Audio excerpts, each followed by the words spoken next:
السلام علیکم دوستو، ٹپس ود حسن کو لائک کریں، کمنٹ کریں، سبسکرائب کریں۔ دوستو جیسے ہی آپ میرے چینل کو سبسکرائب کریں گے، ساتھ بیل کا نشان بنے گا، اس پر بھی کلک کریں تاکہ آپ میری ویڈیو سب سے پہلے دیکھ سکیں۔ دوستو ویڈیو کو لائک کمنٹ ضرور کیا کریں۔ آئیے چلتے ہیں ویڈیو کی طرف۔ سابقہ صدر پرویز مشرف نے 4 سال پہلے NRO جاری کیا، جس کے گہرے اثرات مرتب ہوئے۔ عدالت عظمیٰ نے 16 دسمبر 2009 کو یہ قانون کالعدم قرار دیتے ہوئے تمام مقدمات دوبارہ کھولنے کا حکم دیا۔ اس قانون کے اجراء اور اب تک کے مراحل پر کئی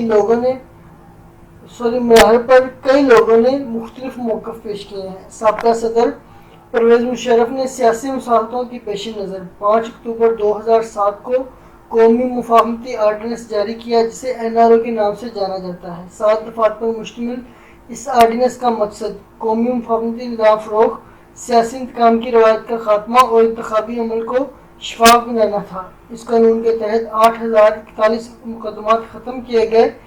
NRO سے فائدہ اٹھانے والوں میں صدر آصف علی زرداری، MKM کے قائد الطاف حسین، وفاقی وزیر رحمان ملک، احمد مختار، بابر غوری، فاروق ستار، گورنر سندھ ڈاکٹر عشرت الہٰ بھی شامل تھے۔ اس قانون کے تحت بینظیر بھٹو شہید کی وطن واپسی ممکن ہو سکی۔ NRO کو اس کے اجراء کے سوا 2 سال بعد 16 دسمبر 2009 کو سپریم کورٹ کے 11 رکنی بینچ نے کالعدم قرار دے دیا اور اس قانون کے تحت ختم کی گئی تمام مقدمات بحال کرنے کا حکم جاری کر دیا۔ عدالت نے 6 مقدمات کے لیے سوئٹزرلینڈ کی حکومت کو خط لکھا۔